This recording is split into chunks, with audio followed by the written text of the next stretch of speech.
What can you do or say in just 20 minutes?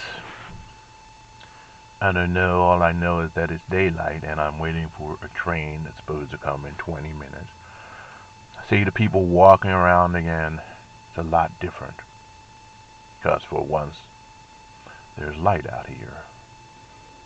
I noticed a person driving down the street on a motorcycle. It's around 40 degrees.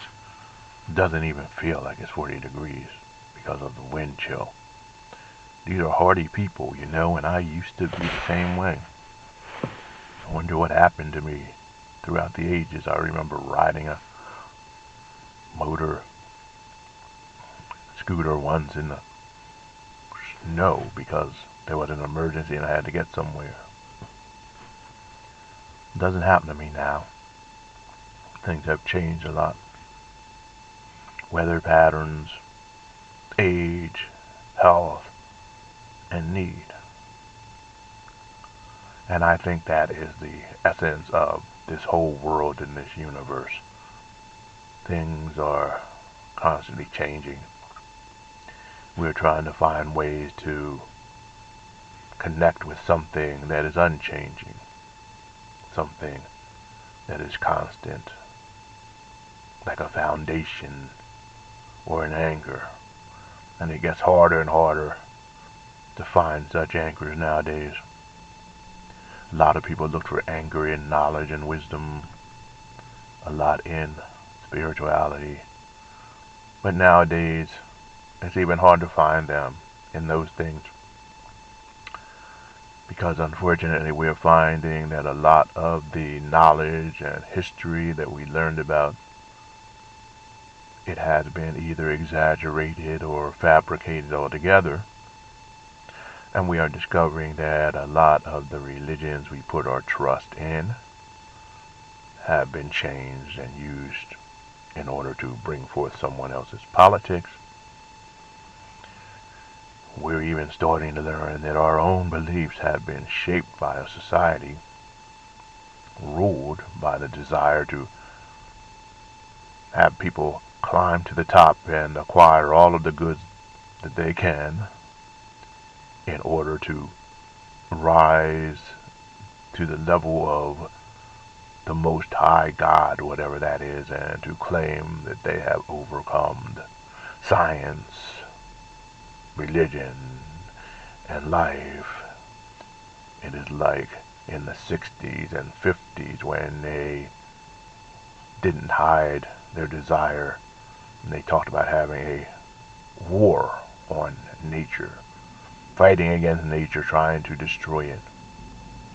And I think that that is many with a lot of clout and a lot of resources, are still fighting that battle.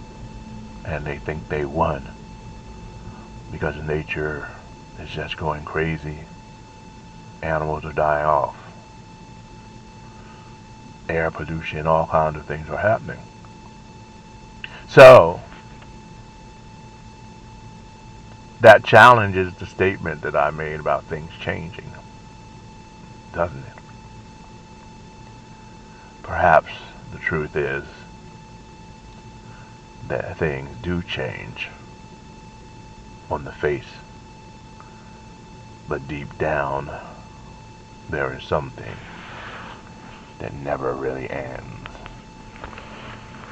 And I think that something is the battle between those who want to create life and love and harmony and those who want to destroy it just to prove their own greatness. Let me repeat that. Those who want to work together to create life and love and harmony and beauty, and those who want to destroy it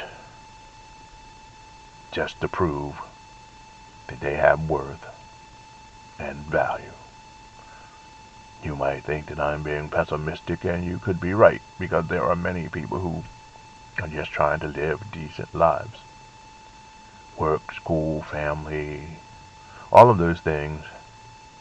And I would say that those people are working to create harmony and peace and love. Then you have the others, though, full of hate, focusing on anyone that is acceptable to have negative beliefs about. And when they find the acceptable target, they hone into that person, dumping all of their anger and hatred onto that person, like the idea of a scapegoat, where all of the people were supposed to lay their hands on the goat and project their sins into this goat, and then the goat would either be driven off into the woods or slaughtered. In that way, the nation got rid of its sins. We're more sophisticated with that. For a while,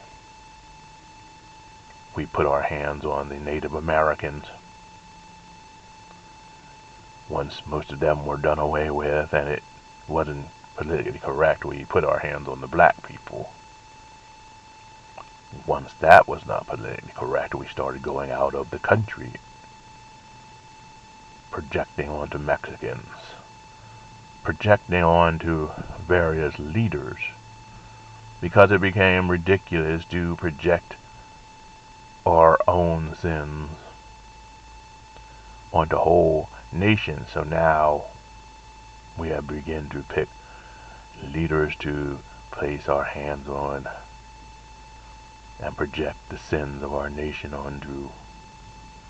We have Xi, we have Putin, we had Saddam Hussein, we had many, many leaders that the media put forward as being demons incarnate, as being the next Hitler. One rises up, we project all of the hatred onto that person, and then when they fall, the next one rises up. We do the same thing. The next one rises up, we do the same thing over and over again. And we never seem to catch on. The problem is not only with those people. The problem is with the world that we have created that makes such people rise up and mix them in it to someone who is responding in a way that they feel is necessary to create goodness and peace for their people in the world.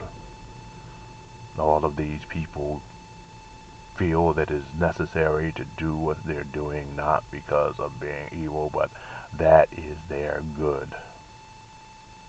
Their good.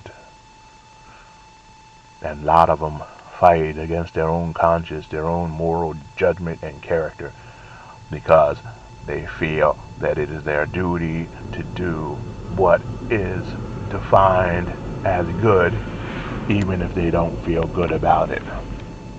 They sacrifice their sanity, themselves, and their souls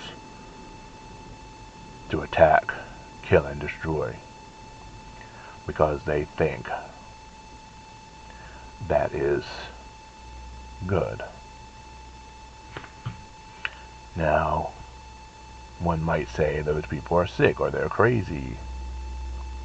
One might say that's no excuse. Well, we're not really looking for excuses. And before we say that about them,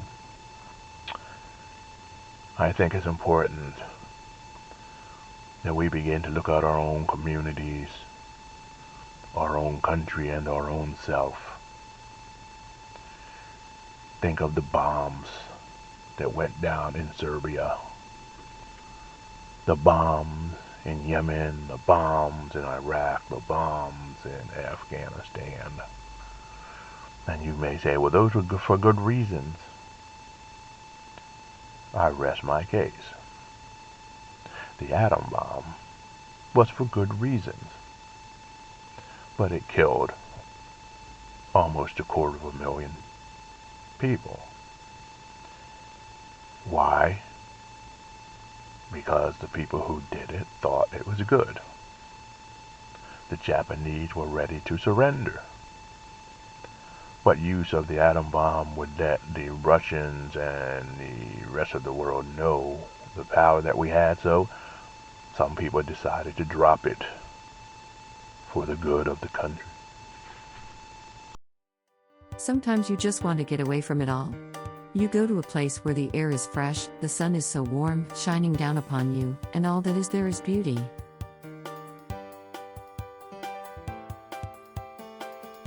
The water is so smooth that it seems that you can look down and see to the bottom.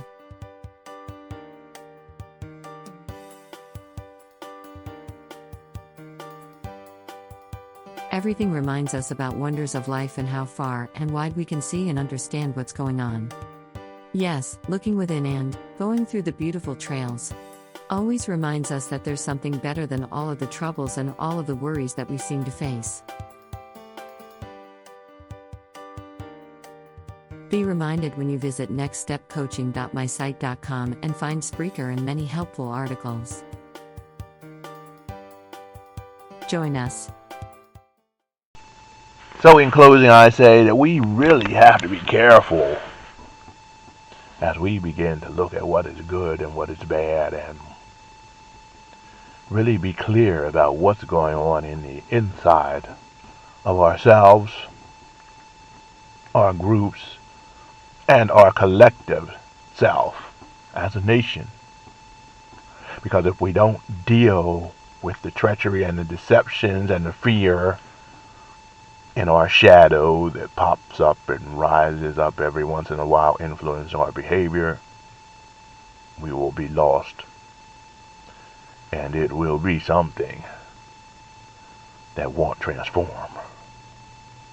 It will be something that won't change.